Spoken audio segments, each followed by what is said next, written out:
everybody, it's Romania Black, and it's freezing outside. We've had this cold front come in, and it's like sleet turned to snow, and it's just gross outside. So I thought I'm going to heat up the hottest cup of tea I can and sit down with you all and record Orb on the Movements of the Earth.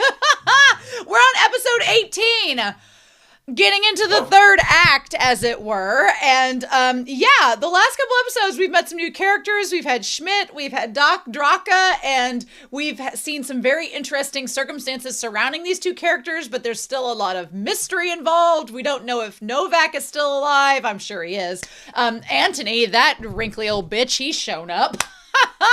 Ready to cause ridiculous chaos. But that's kind of where we are. So I'm really curious to see in this episode where this takes us, and how is Draka and Schmidt's paths going to cross, because you know that they are. What's that going to look like? I'm super curious. But before we dive into that, I've got some comments from episodes 14, episode 15, but also episode 2.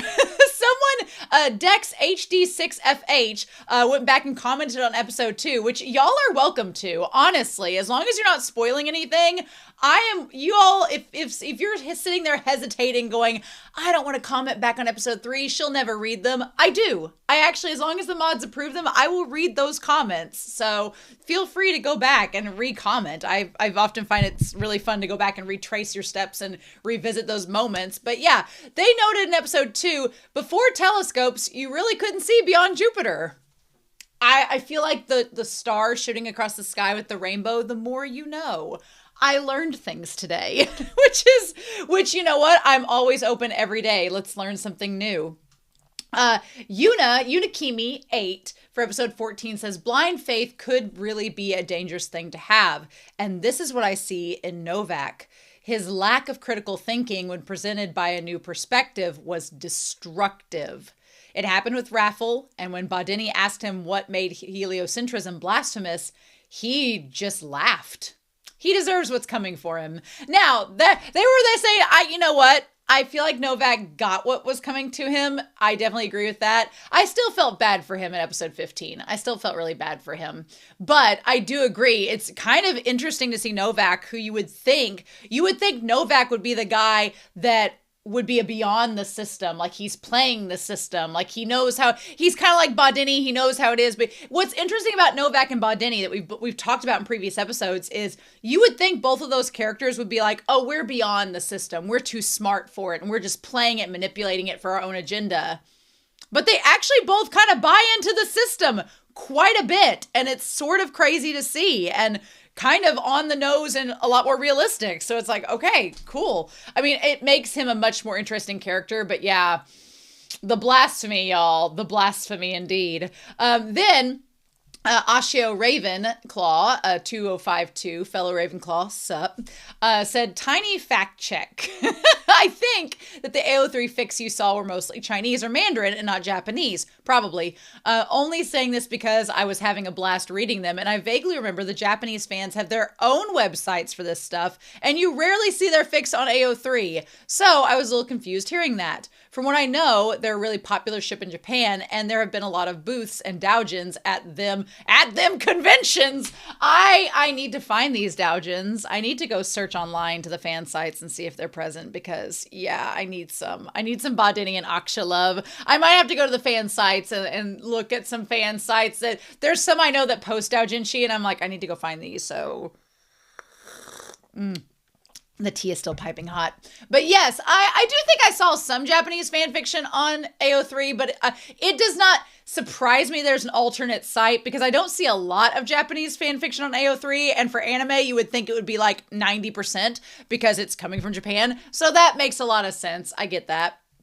And then I Swallow Apple Seeds for episode 14 said, whoever storyboarded the scene in the OP of Bodini's eye fading to Aksha definitely was an Akubade Bade Oku fan. They knew what they were doing. And that person was Kotono Watanabe, who worked on multiple Chihaya Furu episodes, as well as episode 11 of Madoka Magica. And I was like, oh, the moment I found out they worked on Madoka Magica, especially episode 11, I was like, Uh-huh. And then I'm watching Shia Furu right now, so I see the vision. I can see it, which is really cool. It's cool to see crossovers like that. They also said almost all Novak and Antony ships. Okay, I'm going to get into very briefly, going to frame it up here, some Attack on Titan spoilers. If you've not watched Attack on Titan, first of all, what are you doing? I have a whole playlist. I've talked for like 72 hours about that show straight. Go check that out. It's one of my favorite playlists. It's one of my favorite reaction series. Go check that out. But anyway, if you've not watched Attack on Titan, here's some spoilers so you have access to them and you know ahead of time. But they said almost all the Novak Antony shippers are the ORB equivalent of Levi and Zeke from Attack on Titan. Blonde bearded guy and Noiret emo dude. Noiret emo dude is such a title. That hates him. Oh my God, literally, like Zeke and Novak would probably get along. They probably would, or maybe they'd hate each other. Who knows? But anyway, I liked Noiret emo dude. Antony cannot hold a candle to Levi. Sorry, no candles held. Levi would cut a bitch. Anyway, extremely hateful, but you can't look away because they can't keep their hands off each other. The absolute hatred is basically the appeal of the ship at this point. So, and Attack on Titan spoilers, but basically Novak and Antony being that ship that people love to hate. I'm like, okay, I see that. That's not personally my ship, but I see the vision. I'm not going to slander any of my ships. All ships are valid. So that's fun. I could talk about ships forever. And then Yosel Crescent says, I very much enjoyed the argument of filtering Bible teachings according to convenience. Some people indeed bring up various texts to justify hatred towards groups of people or simply cast judgment. But if you ask them whether they respect every single teaching to the dot, well, we already know the answer already. I use this countering technique every time people act homophobic. And not only, I will simply ask, well, did you have premarital sex? How come you get to choose which Christian practice is important and which is not? And their hypocrisy is called out. Yeah, somebody said it best. There was another video. I watch a lot of Swoop 2. I love her. She's amazing. But I love her stuff. And she was saying, they're just people trying to live their lives. Like, heaven forbid they exist. And I was like, if their existence does not affect me, then why does it matter? Why does it matter? I'm just like, anyway. But yeah, so thank you all so much for the comments. Orb is my little soapbox where I get to talk about these things with you all. And it's a lot of fun. I really appreciate it. But anyway, we're not going to waste any more time. We're going to get down to brass tacks and start episode 18 of Orb on the Movements of the Earth. So I hope y'all are ready. I definitely am. But we're going to start this episode here in 3, 2, 1, and I'll see you all on the other side.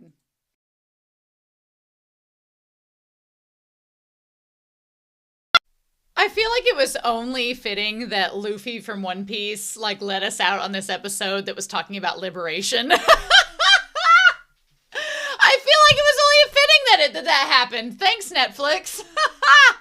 Oh, it feels so good to see Yolenta. I'm so glad they did not keep us waiting. I'm so glad they did not keep us waiting. I'm like, yes, please. But I want to know. Now I'm like, I want to know if Novak's still alive. I want to know if she confronted him, if she ever found him. Does she know she exists still? Because again, this has been 25 years later. She was 14. So, she's 14. 20 years later would have been 34. So she's 39. 39 years old at this point. Yolenta, my love. And the leader of a liberation army. I'm like, I freaking love it.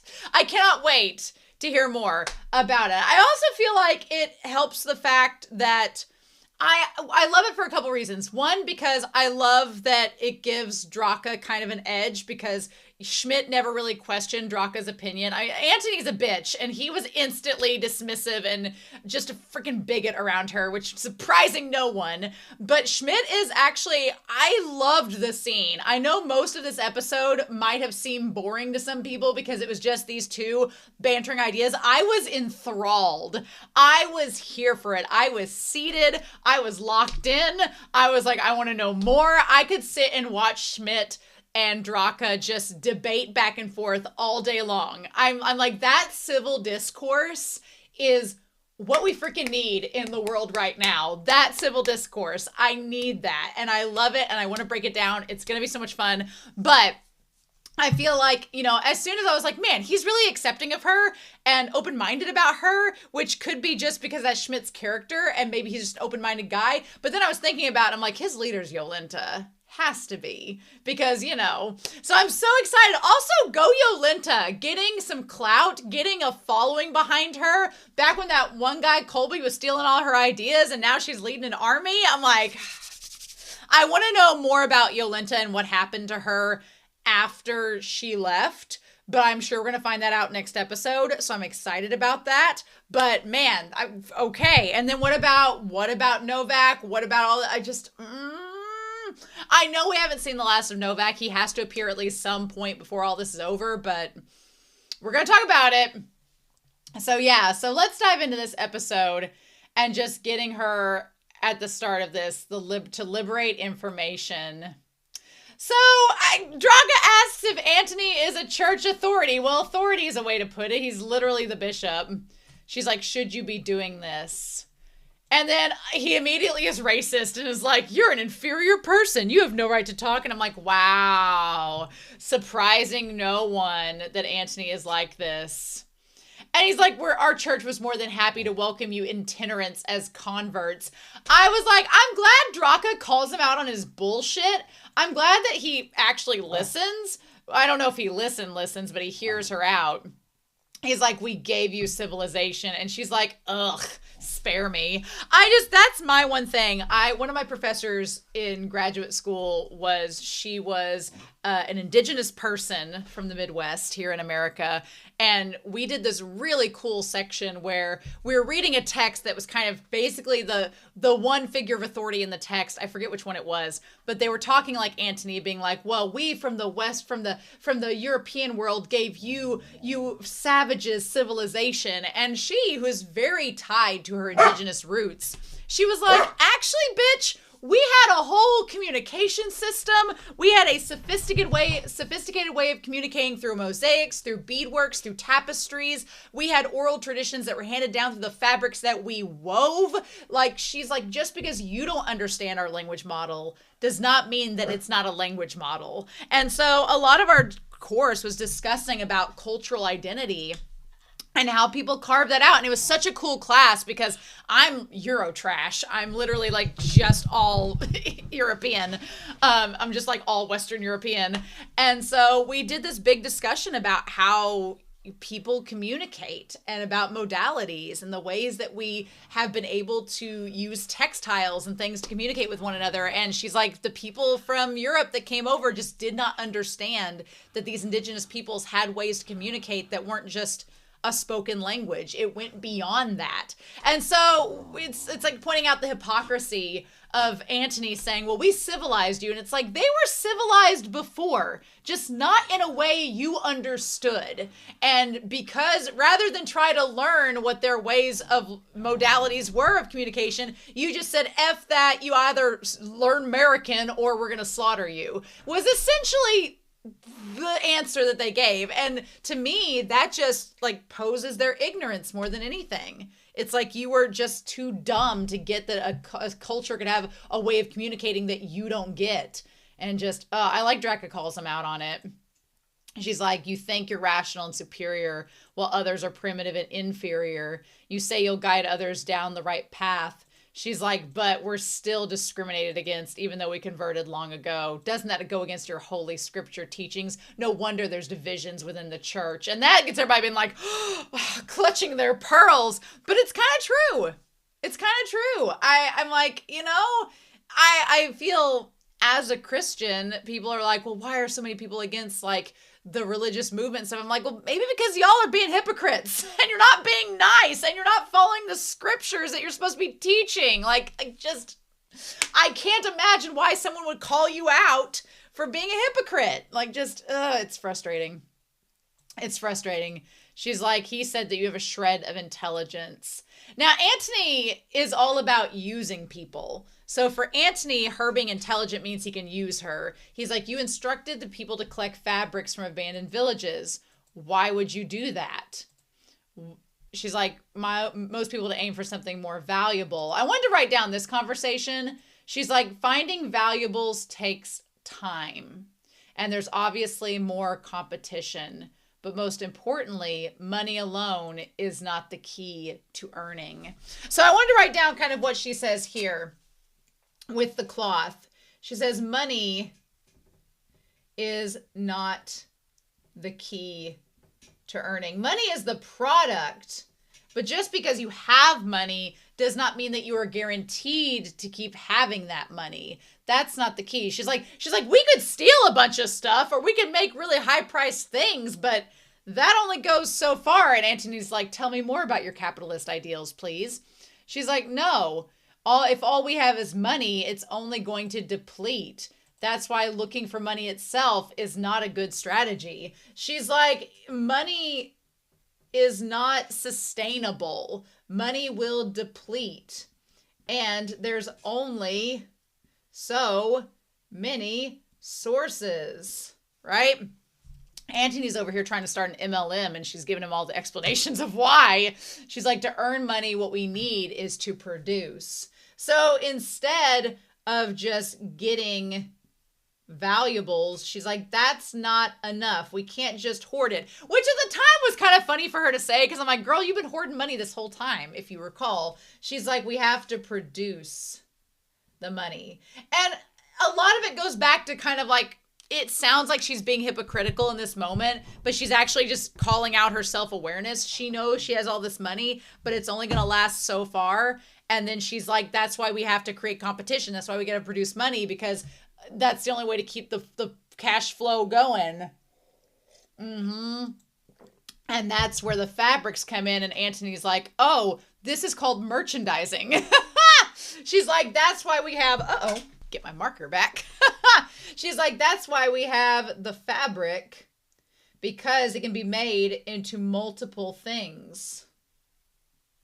She's literally giving Antony idea for capitalist and merchandising, right? She's literally giving him ideas, which I'm wondering if Antony, is going to get this idea and start mass producing Bibles and things like that, or if he's going to start selling, Buddy Christ dolls all around. But yeah, I mean, I feel like Antony's greedy enough that he kind of knows. She's like, in other words, easily made products. She's like, she just explains Shein to him and he's like, oh yeah, come back with me. And he's like, tell me this. What do you think will happen to the church authority in the future? And she's like, it's going to waver. She's like, it already is. And he's like, how do we stop that? And she's like, you can't. So if you want to maintain your wealth, you'd better act soon. And she's saying all of this to kind of save herself, but she's not wrong, right? She's like, you have to be able to adapt, right? And we know as the audience watching that the church visually does adapt and it takes advantage. I feel like once the printing press comes out and things are going to be mass produced, the church is going to hop on board that bandwagon, because as Antony is realizing, this girl's right, they are kind of in a precarious situation. Now, Antony, of course, if we're going to talk about him, Antony is greedy. He is greedy and self-serving and wants to retain authority. And what Draka has just told him is that essentially if he just keeps trying to hoard things away, like you can arrest all the heretics you want, you can do all this, you can hoard all this wealth, but eventually it's not going to matter. The people are going to outproduce and get to where they don't need you anymore. So you need to kind of produce things that make people stay there. So it's like she's basically saying, if you're going to adapt, you have to adapt if you're going to keep your greed satiated. Otherwise, people are going to just pass you by and go somewhere else and do something else. So he's like, well, she's like, that means assessing the future. And he's like, can you do that? And she's like, well, I don't know. She's like, if I can, I'll just die. So meaning she has nothing to lose. And Antony immediately senses this as the opportunity to literally use someone valuable. And he's like, well, then you need to come with me back to this here church here, and we're going to talk things out, as it were. But luckily, Schmidt and them get to her before then, right? I'm going to be curious if Antony starts to like go after her just to get her, because he's like, she has ideas and she might be able to help me get more money. So, and possibly save the church. And man, I'm sad her uncle died. Like, I'm sad her uncle died. That wasn't cool.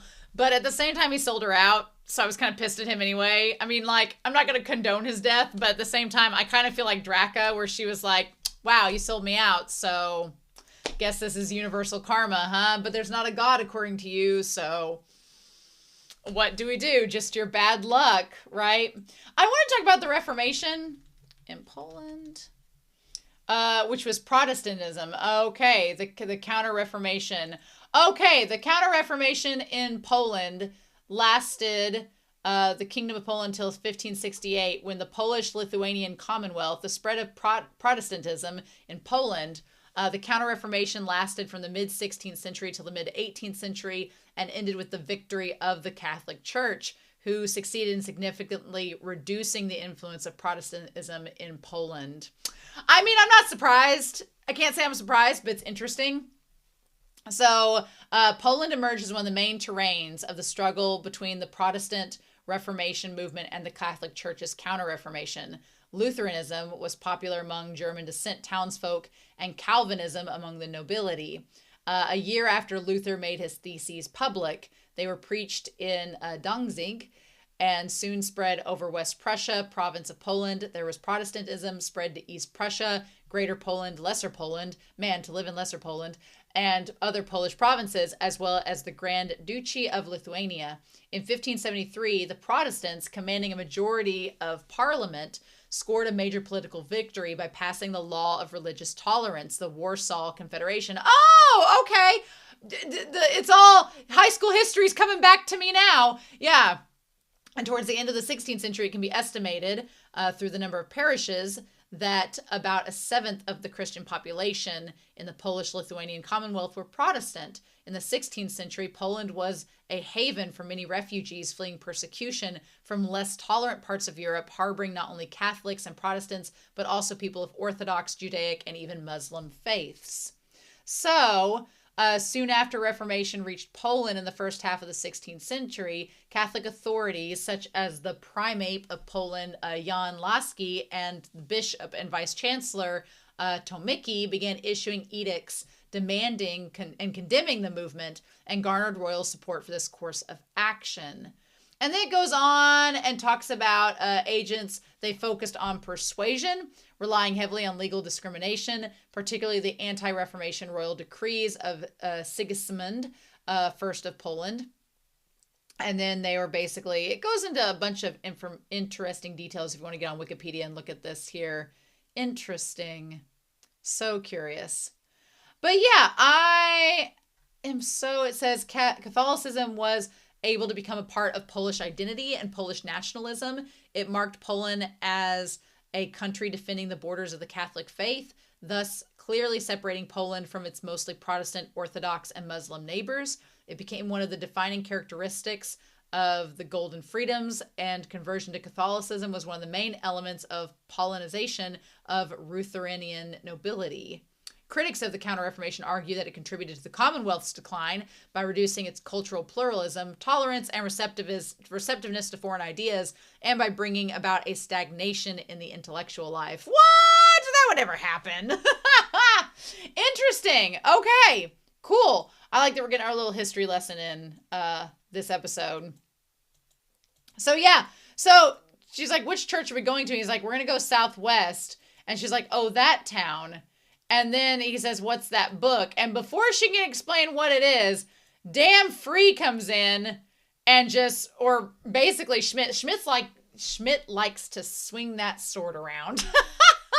Is it a innuendo or metaphor for something else? Who knows? I I really like Schmidt's character. How I feel about Schmidt is kind of how I felt about Bodini at the start of Bodini's arc. I'm not in agreement with Schmidt in a lot of things that he says, but then I agree with some of the things he says. But the way that he argues, he's very firm in his belief, and he's like, well, I believe this, and this is what I believe. Well, I don't believe in that, but I believe in this. But the way that he argues with Draka, he never, is like Antony, pruny old scoundrel. He's not like, oh, well, you're an inferior person, so your views aren't valid. Schmidt never says that. Schmidt's just like, well, I don't agree with you. But he never says you're dumb. He never demeans Draka. He never calls her ignorant. He never says it's because she's a nomad. He never says that her view isn't valid. He just says he doesn't agree with it. And I'm like, yes, please, more of that in 2025, 2026. Let me tell you, more of that, please. Because I feel like I want to talk about and break down their belief systems and their conversation. But I feel like so much, especially on the internet, we are no longer having this mindset like Schmidt and Draka, where it's like, oh, well, I just don't believe it that way. Well, neither do I. Okay, well, I guess we're going to move on then and change the topic. We'll flip a coin, decide who's right, and move on, And I think part of that is because a lot of the views that are being proposed that cause so much controversy are views that inherently harm people. They're views that cause... I think that the big difference here is when Schmidt and Draka are having their argument, they're having their argument about their belief in God and how their faith system works. But at no point does Draka ever say, oh, well, you're stupid because of your belief system, or you're a terrible person because of your belief system. She calls him long-winded, which I almost felt was kind of endearing. But Schmidt never says, oh, well, you're going to hell for your beliefs, or you need to change and become a different person, or you're going to burn in hell. He never says that. He doesn't say that at all. He's just like, here's my conviction. He does talk about how he feels the world will be if certain actions aren't taken, but he never directs any of his rhetoric, any of his persuasion in a way towards Draka that is threatening or violent. And that's the thing. It's our current discourse online. Oftentimes, if you've gone to Twitter, especially, it kind of devolves down there pretty easily. But I feel like the Discord and the dialogue online, either people can't be civil in people can't be critical thinkers enough to let their discourse be nonviolent and just intellectually stimulating. Instead, it's like, well, you're gay, so you're going to hell and you're stupid. And somebody's like, well, that's a terrible dialogue. It's not open-minded. You need to be more respectful. You need to create and they're like, well, I'm just expressing myself. And it's the sort of situation where, unlike Draka and Schmidt's conversation, where the dialogue is not demeaning anyone, it's not violent, it's not targeting anyone, so thus you can have a civil conversation. The moment you start targeting people and threatening violence and having that rhetoric be extreme, then yeah, you've kind of foregone the right to have that, I'm just civilly dialoguing. No, you're not anymore. You're saying that you are, but you most certainly are not. And it's a whole different ball game. So it's so interesting and applicable nowadays. So we're going to get into that and talk about it, right? After we get through this intro. I didn't get to watch the ED because it immediately cut to like a One Piece ad on Netflix, which I'm not mad at. But so this is called Deliberate Information. Basically, all hell breaks loose. Anthony pieces out like a bitch, has two guys go with him, telling him to defend him, ain't going to defend himself. And Schmidt's like, wasn't this too much of a coincidence? Running into the church officials. They're like, what rotten luck? And then Schmidt's like, or maybe it's fate. So, oh my God, freaking medieval Mario over here. I freaking love Schmidt. His design, I'm going to be honest, I'm not a facial hair girly, but Schmidt's deep voice and his eccentricities, I'd be like, I'd tolerate you. So let's dive into this. I want to dive into, we have Schmidt with the C, Schmidt here, and we have Draka over here. I kind of ship them a little bit. I'm not gonna lie. I kind of ship them as this, like, they give me kind of like Hawkeye and Mustang vibes from Full Metal Alchemist, just a wee bit, just a tiny-esque bit. Not quite to the extent I know what y'all are thinking of, but just a little bit. I kind of like them, though. I like them. So Schmidt is all about fate. He believes that God leads him to places, right? Draka hates fate. She hates fate because she views it as controlling. And she views it... It's so interesting to see how they both view things. Draka views fate as controlling and meaning that she is helpless. That she views it as there's nothing I can do. God is controlling what I'm saying if that's the case. And I have no power over my own life. Schmidt doesn't believe that. He believes that God leads him and creates opportunities. And you just take them or you don't, right? He doesn't view it as controlling. He views it as opportunities arise and that you either take advantage of them or you let them slip by. And I kind of, in terms of fate, I kind of am in the camp Schmidt for that one. I like to think that there's an idea of cosmic powers letting our doors open and letting things fall into place, because I've seen examples in my own life where I'm like, man, that just happened at the right time in the right place. And maybe it's coincidence. Maybe this nonlinear history all lined up, but wow, that really lined up. So it's kind of interesting. And then I like that Draka calls her uncle out and she's like, what audacity. Like, you were going to sell me out and sell me off as a slave. And she's like, you're going to go to hell. You know that? And he's like, I told you there is no hell. Damn it.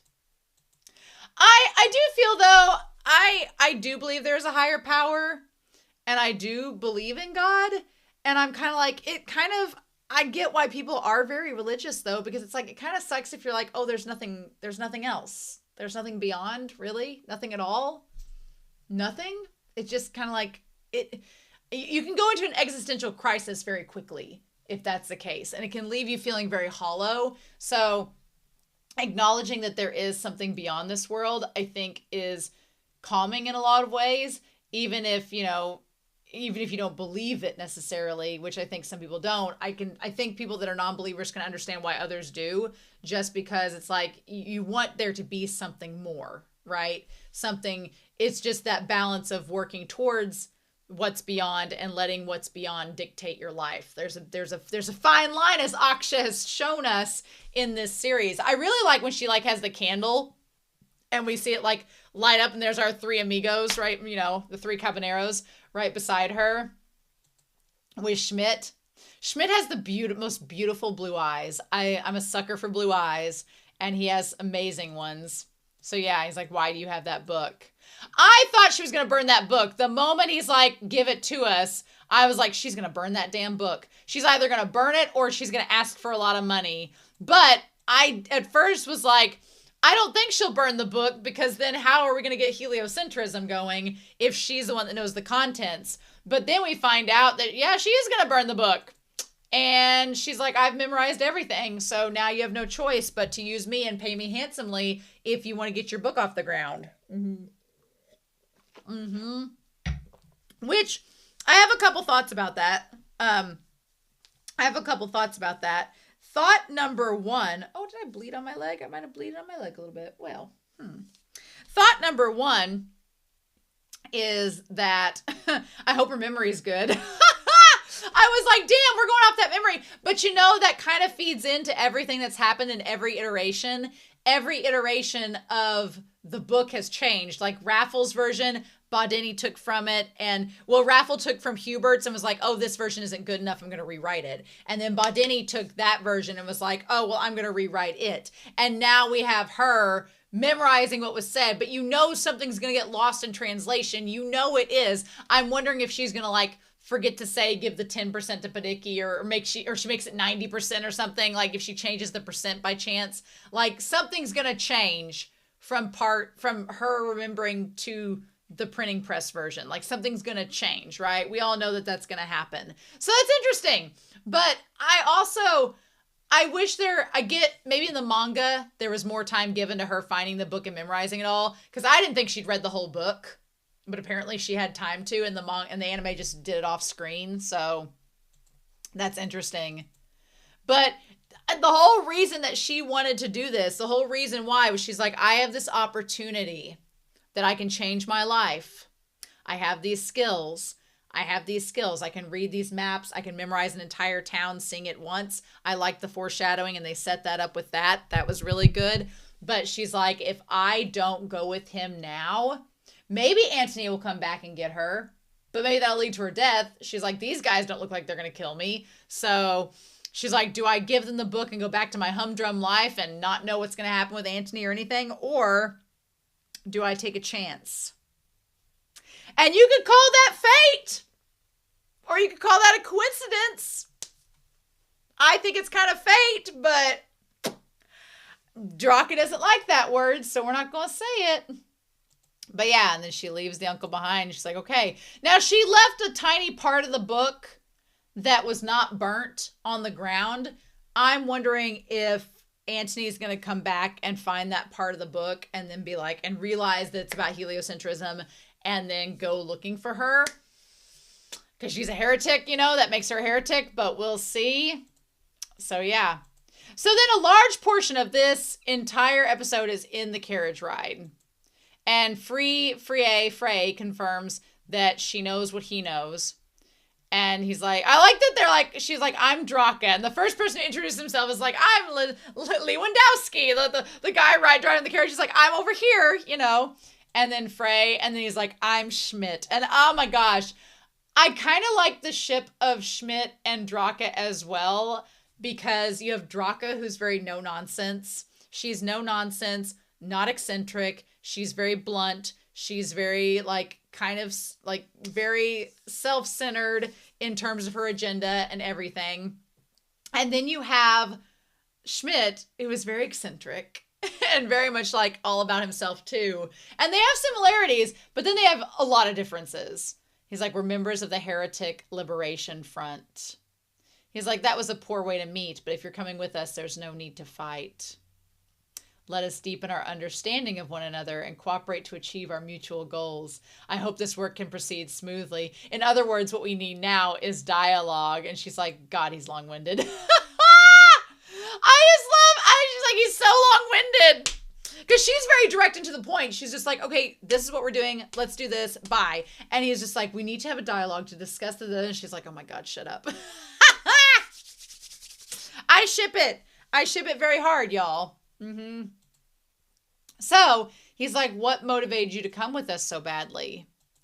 And then she's like, my conviction is earning money. So her conviction is earning money. She's like, I need to earn money to have stability. And that kind of goes into her whole rant about the current process is not stable. And so she's like, that's my conviction. And he's like, well, I have my own conviction. What a funny thing that you say. And they get into this dialogue with one another. And he's like, oh, I love that he hears the word conviction. He's like, well, I hold convictions myself, so I can sympathize. Not empathize. He can't relate to her, but he's like, mine are loftier convictions. And she doesn't really ask what his convictions are, which is funny. So he just keeps going. He's like, I want you to prepare, because everything you're about to see will be painful for one who believes in the church orthodoxy. So he has convictions too, although he says his are a lot loftier. We don't exactly get what his convictions are, but they're loftier than her very material convictions. So there's a little bit of difference there. But they both do not believe in the church orthodoxy. They're both non-believers in that. And he's like, oh, wow, a fellow non-believer. And she's like, yeah, I'm an atheist. And he's like, what is that? So you have Draka, who is a self-proclaimed atheist. And then you have him, who is a naturalist. And they have a discussion about, I'm going to switch markers, about the differences between that. But I like at first that he's like, well, do you believe that this world was created for humanity's sake? And he's like, of course not. And she's like, well, then you don't believe in God either. And he's like, what? I like that Frey, the whole time Frey's like, should I be here? Should I be listening to this? But he's like, excuse me. And he's like, what does that mean? And she's like, I just don't believe there's a God. And he's like, I don't believe, do you have another religion? She's like, no, I just don't believe in God. And he's like, so you don't believe in God? She's like, yes, that's what I said. I said this in the reaction, but I get very much like Draka Superman, Schmidt Batman, or no, Draka Batman, Schmidt Superman vibes, because Schmidt gets powered by the sun like Superman, and Draka is like hidden in the shadows, her father dying mysteriously in the streets, and she's seeking vigilante justice, you know, and trying to become a billionaire philanthropist. Let me have this modern AU crossover, please. But yeah, and I love that Schmidt's like, I need a moment. I just love that he's like, I need a moment to process this, because he just freaking Rob Lowe of anime over here. And then he's just like, I see. So this is fate too. First off, I've never met anyone who's held such a belief. I love that he just like picks at his mustache when he's being challenged. So she's just like, what the fudge? So yeah. What I love about this scene though is the dialogue that they have. They don't argue with each other to the point where they're yelling. Although, whenever he's like, to be honest, I'm quite unsettled to the point of rage. And he's just the most calm person. Like, I love these, like, I'm actually livid beyond all rational capacity. He's like Egon from Ghostbusters. He's like, I've lost all the capability of rational thought right now. What? I love that she's very emotional. When she's very passionate and emotional about her stances and arguments, and he is very calm and collected throughout them, but they are both firm in their beliefs.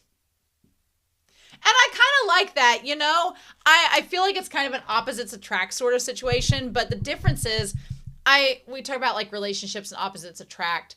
I feel like in order for opposites attract to work, the two have to have some kind of core similarity. And on this surface, it would seem like these two don't have that, but they kind of do. They kind of are both civil enough to hear each other out. Even if they don't believe one another or agree with one another, they still hear them out and listen to see what the other has to say. He's like, this is the fate God has assigned me, and I will accept that. He's like, but when our involvement is over, I hope your fate is to vanish as soon as possible. Again, he's like, hey, I mean no ill will, but just if I see you again, I might kill you, so you might just want to leave. Schmidt is so weird, and I love him. But yeah, she's like, I guess this means you all have a firm belief in God. And he's like, well, the proof is that the world exists. And to be fair, I mean, you do question, you think about evolution, but there's so much with the human body there's so much to the human body that's tied to nature, that's tied to things around us, that feels interconnected, that I can't believe there's not a higher power involved. I can't believe that. That's my own personal beliefs, right? But in Schmidt's mind, he's like, God has no personality. He says that God, nor can they be interpreted. He's like, all I do is worship the world that God created. So he basically is like, no, God has no personality. I just worship the world that they've created and just live within it. And she's like, okay. She's like, but hold on. And then she says, isn't worshiping nature an interpretation itself? And I don't disagree with Draka, where she's like, but aren't you still creating an interpretation of a God by worshiping nature? Isn't that, personifying it? And he's like, no. He's like, that's incorrect. He says, the reason is that I'm just doing what I enjoy.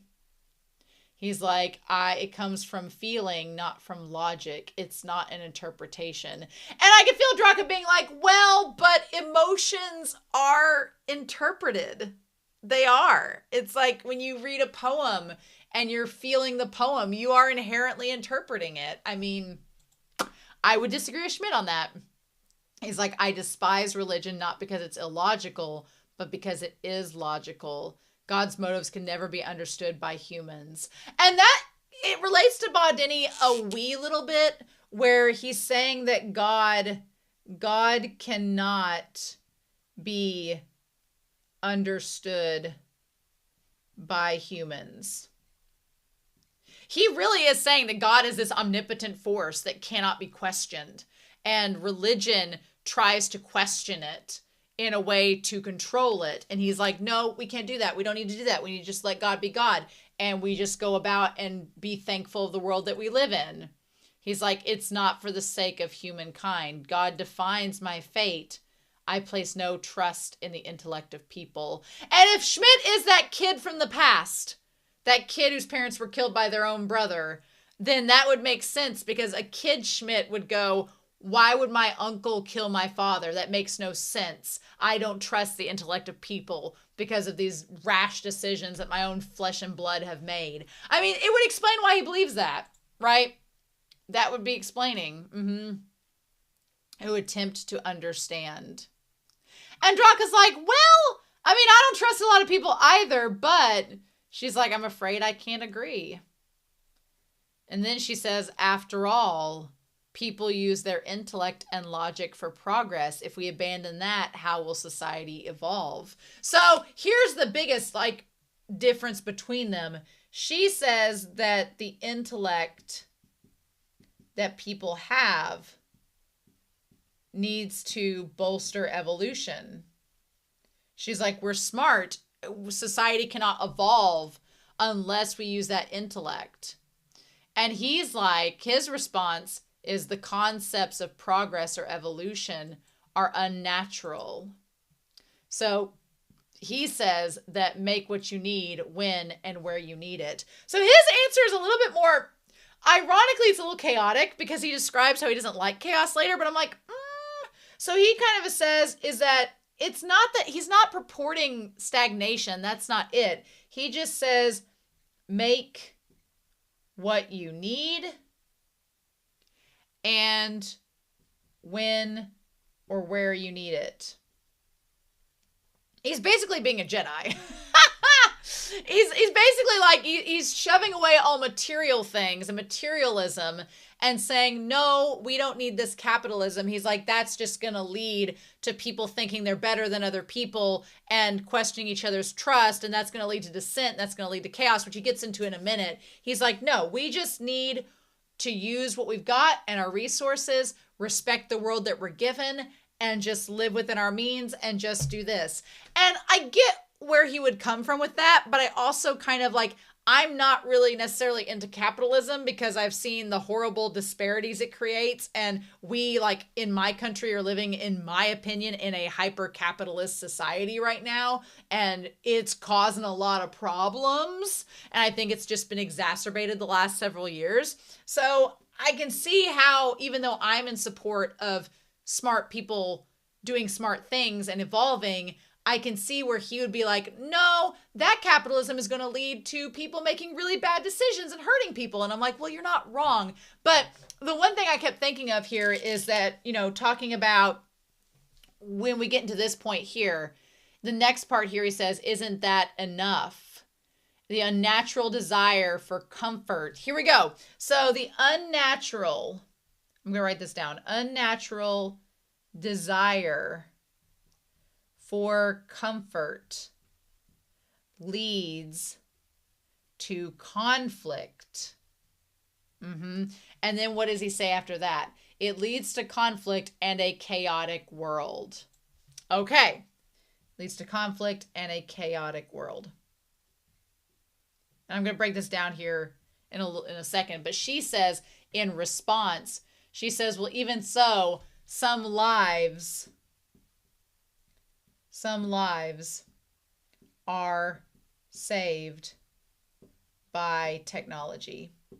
I feel like there's two different discussions here that are maybe not necessarily correlating all together one-on-one with one another.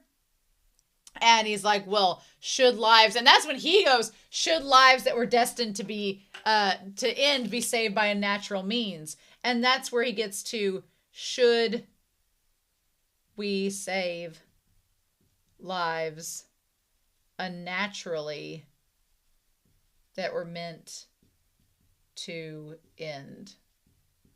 Okay, I want to see if we get to the end of that conversation before I go and reevaluate those. No human life should take priority over what God has determined.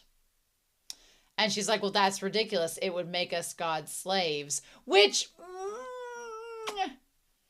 And he's like, well, I'd prefer that to human pride and conceit. So basically he's saying that he wants to accept the fate of God and not intervene. And she's saying that essentially, if you are believing that, would make you slaves to your religion. Which is not wrong. So he's like, I'd prefer that over human pride and conceit. So the first part here, I kind of agree with what Schmidt is saying in this first part, where he's like, the unnatural desire for comfort leads to conflict in a chaotic world. We kind of see that right now. People want to have luxuries.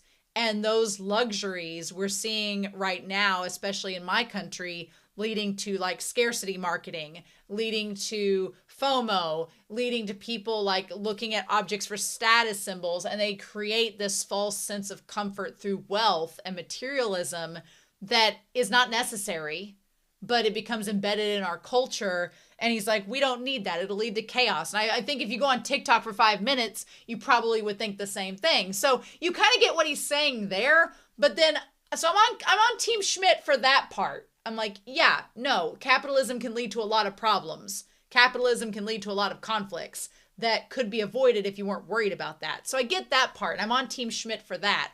But then you go over here where Draka's saying, but technology has saved lives. And shouldn't we evolve and advance our intellect to create technology that would better people's lives and do that? And then he gets into the idea where I'm like, so basically Schmidt's an anti-vaxxer. Okay. I don't like Schmidt's character, but he basically is just like, he comes across to me as like, this guy would be selling essential oils, but he wouldn't be selling essential oils. He'd be giving them away. But he's like a holistic person that he's like, oh yeah. But we had this discussion because I see this a lot on social media where I watch in the rural Midwestern area that I am from. There's lots of discussions about holistic medicine and, if you get cancer, do you treat it with chemo, or is the chemo, just, them making you sicker, and should you use holistic medicine?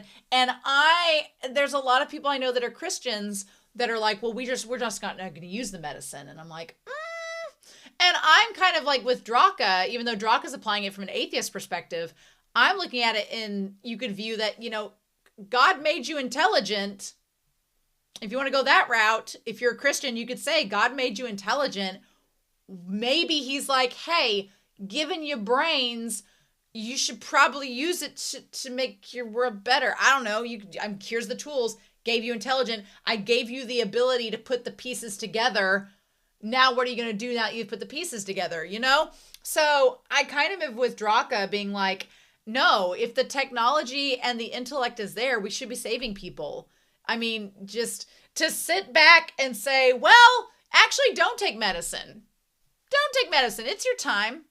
That's like somebody with high blood pressure having the medicine right in front of you that could help you and being like, I'm just going to, if it's my time, it's my time. That's basically what Schmidt is saying. Schmidt is like, well, no, you should not try to unnaturally extend a life that's not meant to extend. And I'm like, but then you get into the concept of where does that line end? Where does that line be crossed? Because then it's like, then you're getting into like gene editing and CRISPR, and you're getting into cloning, and you're getting into things like that. Like where is the moral and ethical line?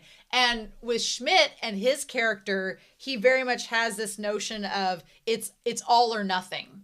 it's either you're with me 100% or you're with me 0%. And he's not willing to compromise on that at all. And Draka feels a little more open-minded than him at this point, but she's like, I don't think you're the least bit right. And he's like, well, I would say the same for you. She's like, well, then furthering our dialogue is meaningless. And he's like, at times like these, why don't we flip a coin? He's so serious about it. I can't be mad at Schmidt because he's so serious. He's like, but also I wondered if the coin was all heads, you know, if it was both heads and it wasn't a coin that had the tails option, because I wanted to know what he would do if it was tails, right? And she's like, I never agreed to accept the result. Now, the one thing where he's like, you'll understand one day, I don't think I could roll my eyes far enough back into my head for that line. That was the one condescending line that Schmidt said that I was like, ugh. I'm like, okay, all right, sure, Jan, sure. Anytime somebody's like, well, you'll understand one day, that line completely ignores it. Basically is a dismissal of that other person's entire life experience. What you're saying is, you don't know yet because you've not experienced the hardships I have, and you don't understand my worldview that's better than yours and more informed than yours. But one day, maybe you'll get to my level. That's what that statement reads as, and it drives me crazy. So when Schmidt said that, I was like, oof, that would have been a buzzkill. So then they stop the carriage, and we get the moment from the OP of him soaking in the sun.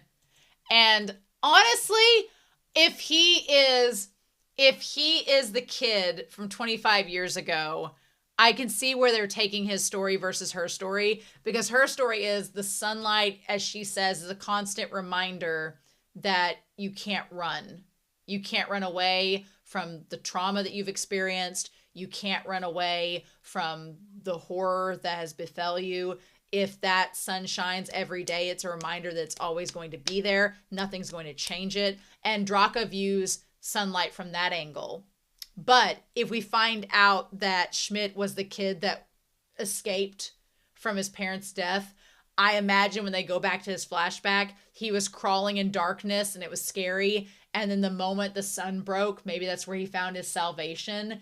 And for him, the sunlight was, for Draka, every new day is a constant reminder that you can't escape from that reality.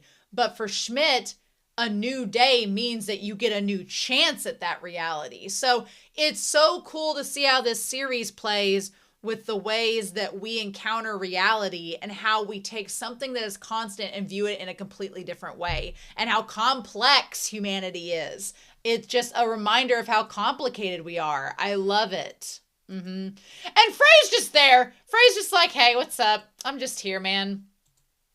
But yeah, she's like, it reminds me of fate, which is a word I despise.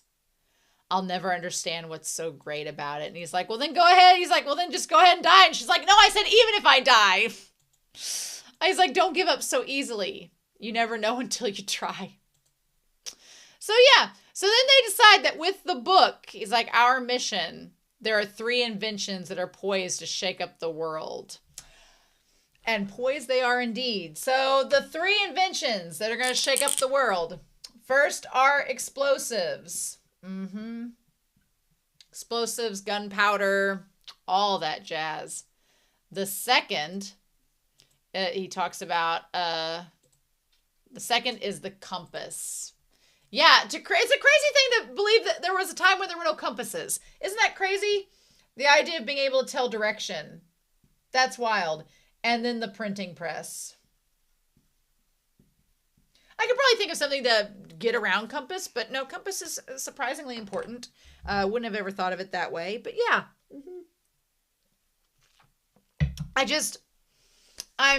The printing press is such an invention. And they get into a discussion about that, the idea of being able to mass produce and disseminate information incredibly. She's like, everything is in place. Your objective is to basically print the book and publish it and publish its contents. spreading the ideas. The absolute will be no longer. So it's this idea of just spreading information. Spreading information to the public. Which Bodini was very much against. Bodini was like, oh, but we don't need the plebeians reading. We don't, no. And we talked a little bit about how, Bodini had a point, and I want to bring it up here because Frey brings it up, and the question saying, he's like, if you have doubts, don't hold back. I like that Schmidt's very open about, if you've got a problem, just tell me what it is. And he says, fine, our task is to carry out liberation, but isn't this outside our scope? And he's like, oh no, we're liberating information. This is the most important liberation of all. In other words, we are going to liberate the information. And he says there, at present, we live in a world where information is imprisoned. Info is imprisoned. There's something very interesting about this, and I want to talk about it because as soon as he started talking about this, I was like, oh, we need to have a discussion surrounding this. This includes censorship. So this includes censorship by authorities, which still happens today, by the way, quite a bit in many places in the world. And mutual collective surveillance. So he says mutual collective surveillance. And he says, in the end, we look for cues. We look for cues out of fear. We look for cues out of fear. And avoid speaking out. And avoid speaking out. All right. I need to replace all these markers. These markers have quickly died upon me, except Old Orange here. Freedom of information. Freedom of info leads to a freer society. So, and then from there he says, long ago at the academy, Plato and Aristotle lived together despite their differing ideas. Yeah, whenever people think of like Plato and Socrates and Aristotle, I'm like, they actually had some pretty conflicting ideas. They weren't all agreeing on things at all. It's only when diverse opinions gather in the open that reason is perfected. I want to talk about that. So only when diverse opinions gather in the open that reason is perfected. Yep. And said, or so the leader thinks. That's why it's important to shoulder the publication for us to do that. Release the information and free the people. There's this such a loaded topic. It's such a loaded debate, right? Because I feel like we are in a very precarious time with technology and AI and freedom of speech, freedom of expression. It's so crazy because on the one hand, there are diatribes. There are people right now that are censoring information. So you look at China. China doesn't want Donmai to be published because heaven forbid two men kiss. But it's just that idea of it leading to... I honestly will never understand, to be frank. The homophobia is one of the most baffling things to me.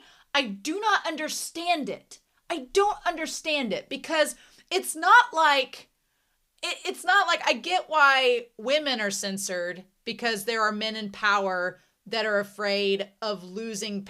I've always maintained the idea that the big controversy of trying to keep women from power is because there are men in power afraid that a woman will do the job better and will make them thus, they have an inferiority complex, is kind of what it amounts to, right? And so there's a press to oppress women because they don't want them taking away power from them. It's basically like why a majority is afraid of a minority because they're afraid of that power being taken from them in a situation of authority. that's that. I get that. I get why women are oppressed against. I get why people of color or minorities are oppressed against by a majority population. I get that. That all, those power structures and that argument makes sense. But I'm like, a dude and a dude? But then why are you scared of the dude liking the dude? It makes no sense. It just like, I'm like, that power dynamic, I'm like, you would think you'd want that. So it's just, it's so weird. The only thing I can think of is it's like population control. Like, oh, well, but then how will we have babies? And I'm like, I assure you, in the words of Jeff Goldblum, life finds a way. But yeah, it just, I've never understood it. I've never understood that. I'm like, of all people that you want to oppress, you're oppressing yourselves? Like, what? So I don't know. I can make assumptions, but it's weird. But anyway, so there's like censorship of like dictators. They censor press. They censor what's published. They censor what people can access because that freedom of information can lead them to find, like some countries repress what their people can look up because they don't want those people seeing what the outside world sees. And that's oppressive information. So when Schmidt's talking about, this collective surveillance, they look for cues and they're afraid that they'll call people out. Like humans are very prone to scapegoat. Humans are prone to like cut someone out of self-preservation. So you use that like silencing and censoring to make it to where populations are out of fear, censor themselves. And it's kind of crazy. But right now, when you are like freedom of information is a free society, we are in this precarious position as a society right now in this current technological age because there's so much misinformation being spread. There's not any regulation at all, which means that AI slop can exist, which means that misinformation can be spread, which means that people are saying things that aren't true or being fact checked, or people are just kind of so overwhelmed by all just the BS in the system that they kind of check out. So we're in this weird situation where it's almost like someone's taking advantage of that freedom of information to spread all this junk. And my fear as a person is that a authoritative power will come in and then look at that and go, well, see how much harm is coming from this freedom of information? We need to regulate that. We need to regulate it and get it back to how it used to be so that you all will get the right information. But the problem is that the right information is so subjective, and an authoritative power choosing the information that is right does not always mean that it is correct. Because I'm not on TikTok a lot, but I get sent to TikToks from friends occasionally. And like when a major disaster is going on, the one platform that this freedom of information, social media, is actually really excellent at is that it allows the reality to kind of be put out to the people without any authoritative censorship.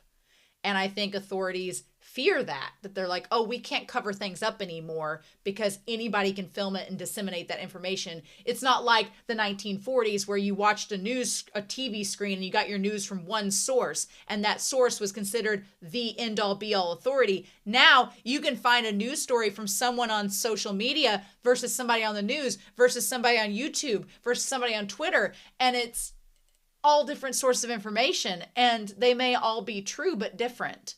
And then that authority doesn't have the power it had before, And that's kind of the problem. If you're an authoritative power, you don't want that. So you let AI in, you let this other stuff come in that's not real to try to convince people to be like, oh, well, all this misinformation is out there. We just want a source that's true. And that's where these authoritative powers come in. They're like, but we'll give you the truth. And that's where it gets scary. So I definitely am with Schmidt. Obviously back then, these people couldn't predict where our technology would go. They didn't predict the printing press leading to the internet and things like that. You just can't predict those things. So just like we can't predict where technology is going from here. Who knows?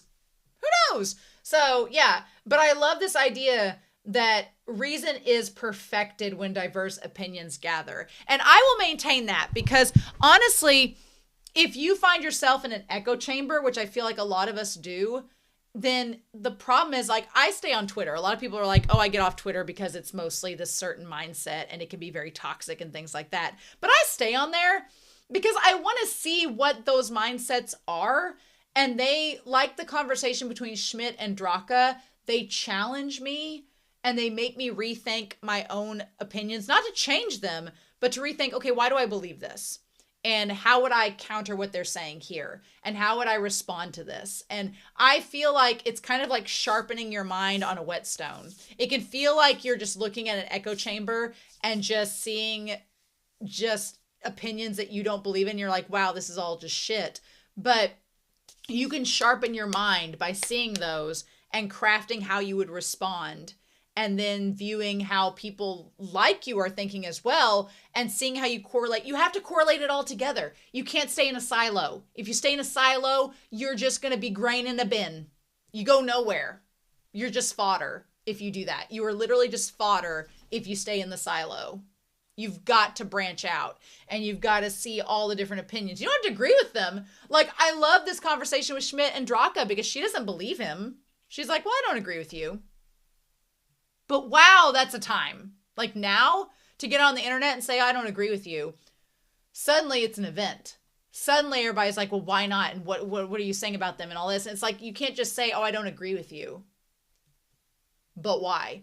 But that also ties back to, is the rhetoric inducing violence against others, or is it just a differing of opinions on a topic? It's so wild. I could talk for days about it, but I just love it. So yeah, he's like, we're going to be working with the Reformation. The leader has a plan for that too. Many of them separate from the faith for reasons. They're not a monolithic group. And then, so they get to the place where Yolenta is. It's so good to see freaking Yolenta and her up on the hill with the cape whirling behind her and her little braid, like just looking like such a boss. The leader of the Heretic Liberation Front. And she doesn't have her she doesn't have her gloves. Yep, Yolenta. Girl with them crow's feet. Bless your heart, girl. 39, I can relate. I'm only a few years younger than her. Can relate to poor Yolenta. She didn't have any moisturizer back then. That's why. But damn. Also, wow, she looks a lot like her dad. Wow, she looks a lot like Novak. A lot like him there. Man. I cannot wait. I cannot wait to see what's going to happen with her. Oh my gosh. I cannot wait. Oh, I'm so excited. I'm so excited. And we have episode 19. We have 19, 20, 21, 22, 23, 24. We have 7 more episodes. Yes. Oh, a lot can happen in 7 episodes. So I'm so excited. But yeah, I love the conversation between Schmidt and Draka. I freaking love it. And Schmidt has so much faith in what Yolenta is asking them to do. And he's like, we'll use the Reformation to distribute it. And the Reformation that recently fought a fierce war with the Orthodoxy. Now here's the thing. Draka's like, but they emphasize the Holy Scripture. How are they going to go along with it? And he's like, don't worry. He's like, they separate faith from reason. He's like, they're not a monolithic group. He's like, these people will publish these works, even if they're not in direct correlation with their scripture. So it's like, okay, we'll see how that goes. But I'm so excited. We also have another character with the monk that we've not seen yet, who looks like in the ED like he's Aksha and Badini's child. I don't know who this kid is. I guess we're gonna find out. Maybe he's the kid that got, I don't know, or maybe this is Schmidt when he's younger. I don't know. We'll see. We'll see how that goes. But man, Yolenta, I would almost make her the screenshot for this episode, but I don't know if I want to spoil. I'll probably ask Patreon. But anyway, maybe she'll be the screenshot for episode 19. We'll see. So in any case, I'm super excited.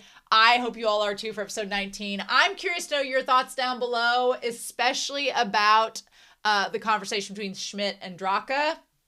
Curious to know your thoughts on that. So In any case, I hope you all have a wonderful week. Please stay safe, take care, stay warm. It's cold outside. And I'll be back very soon with more of Orb on the movements of the earth. Bye.